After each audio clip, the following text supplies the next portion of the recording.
Hello and welcome to Diatomic. Our thirst for energy has grown enormously over the past few decades.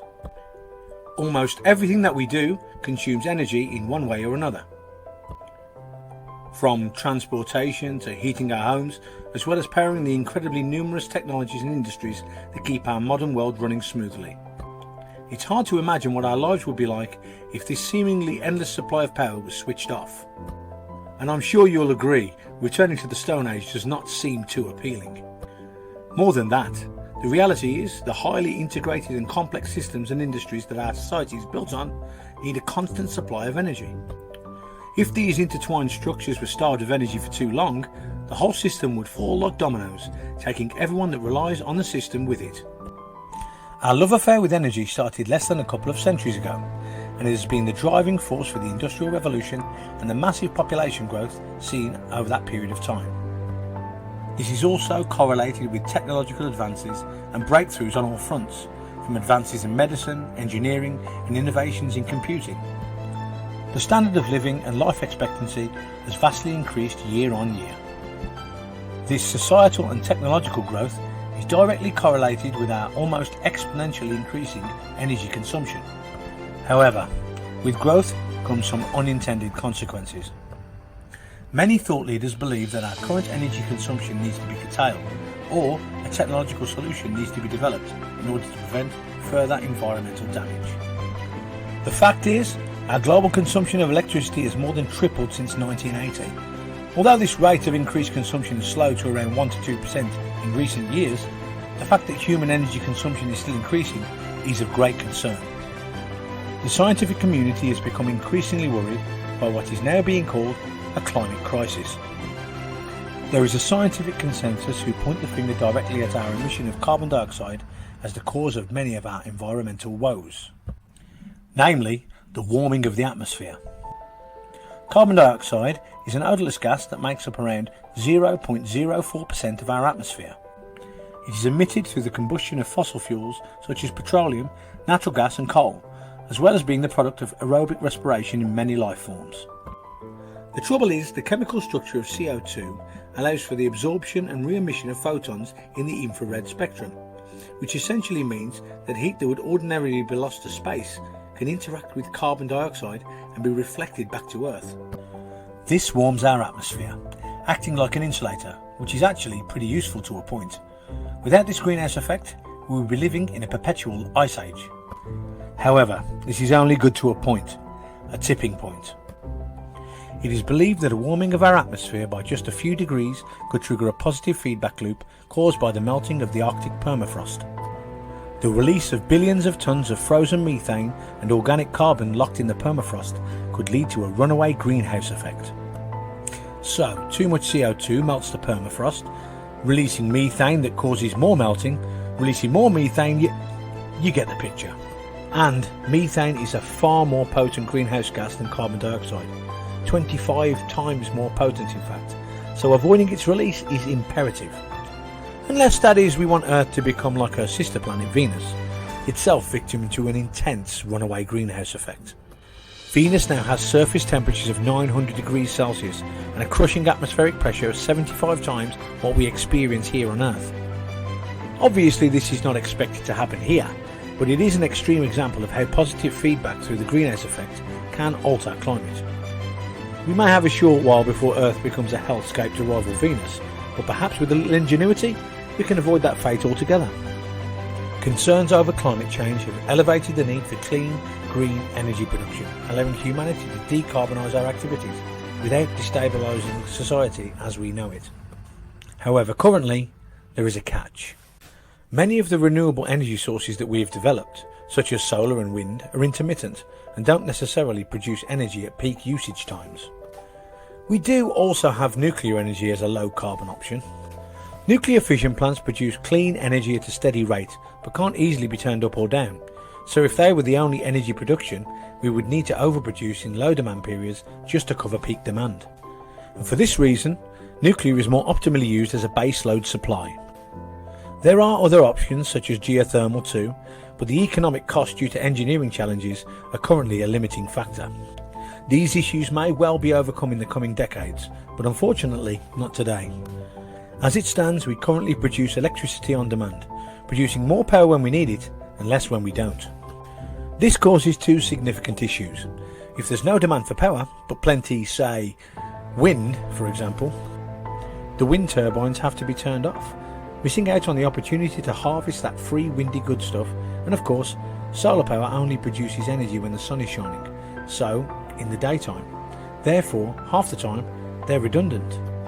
The second issue is that we tend to overproduce power in order to prevent brown and blackouts. In fact, globally, we produce 15 to 20% more electricity than we currently use, just to ensure that we cover peak demand. This seems wasteful, because it is. Surely there must be a better way, a more efficient system. And as it turns out, there is. As a matter of fact, there are quite a few innovative solutions to this issue, each with their own advantages and drawbacks, much like energy generation technologies. It all boils down to energy storage. So these technologies are, rather imaginatively, collectively known as energy storage solutions. Of course they are. Energy storage on a global scale might be a way to make low carbon energy solutions like wind and solar more viable by compensating for these low production periods with stored power that was produced earlier when demand was low. Carbon neutral production such as nuclear and geothermal would be ideal for baseload production, ensuring that the lights stay on. They could also top up storage when the demand is low. Obviously, for this to work, we need to store the power. So, what are these energy storage solutions, and what are our best options for achieving a real solution to the energy wastage problem? Energy storage comes in a few different forms. You have mechanical, so things like springs or flywheels for example. Chemical batteries like the ones in your remote, or the lithium-ion units that you might find in a phone or powering an EV. Another way that you can store energy is as gravitational potential energy, such as in dams. Pumped hydro is an example of storing gravitational potential energy. When there's excess electricity, water is pumped up to an upper reservoir and then dammed. When electricity is required, the water is released, driving hydroelectric turbines. This energy storage has a high efficiency at around 80% and a reasonable cost per megawatt hour of £163 or $186. It's a well understood technology and is relatively cheap to build using common materials. One major downside is that due to the enormity of a reservoir, location is key, restricting its implementation to areas that could house a reservoir in an elevated geological location. There are a fair few initiatives that are looking to make the tech more modular, such as the Ground Level Integrated Diverse Energy Storage Research and Development Project, GLIDES, that has been looking into a hybridised system where water is pumped into a gas pressurised vessel as opposed to a large reservoir. This saves space but reduces storage capacity. This leads nicely onto our next energy storage technology, compressed gas, as gases can be compressed to a far greater extent than liquids, and in some cases compressed into liquids. Systems that use pumps to compress air have been used to store mechanical energy for a while, with remote controlled toys powered by compressed air for example. The mechanical force can be used not only directly, but also to generate electricity using a turbine. Even more effective than air in this process is another common gas, one you might have heard of. Yes, you guessed it, CO2. It has a couple of advantages over air in the energy storage process. For a start, air must be cooled in order to facilitate the phase change from gas to liquid, costing precious energy. Carbon dioxide, on the other hand, condenses under pressure at an ambient temperature. No cooling required. Not only does this reduce the input of energy required to store the gas as a liquid, it also allows the energy released from the CO2 as heat during condensation to be captured, stored, and then used later with a little coaxing with thermal transfer. Far more energy can be stored per unit volume than with air, the process aiding in the evaporation of CO2. This obviously increases the efficiency of the system substantially. For example, the efficiency of an air-based storage system is somewhere between 45 and 70%, compared with 75 and 80% for CO2. Now, storing energy to be redistributed as electricity back into the grid is one thing, provided there's a large city nearby that needs a steady supply of static power. But what about electrical storage for small remote settlements that are essentially off-grid, where large hydro reservoirs or gas-based setups are economically unrealistic? This is where our old friend lithium-ion comes into its own.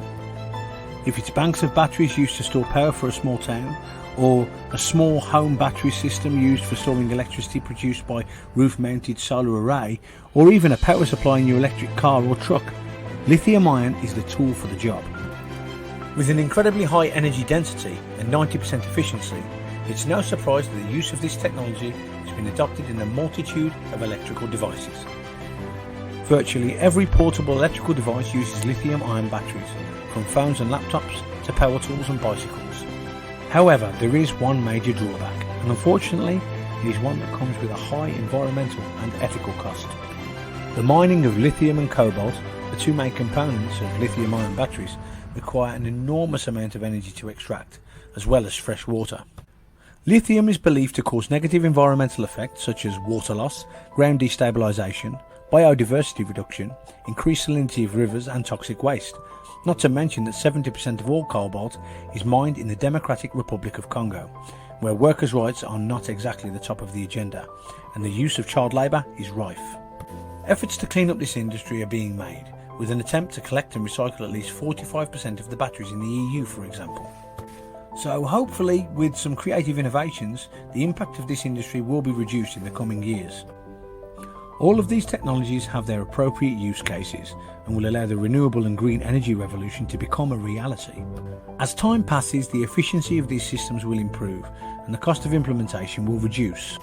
However, one thing is certain: our use of energy will continue, and in order to reduce our reliance on fossil fuels, we will need to adopt these technologies sooner rather than later. Thanks for watching. If you like these kind of videos, please like, subscribe and tick the notification bell. Bye!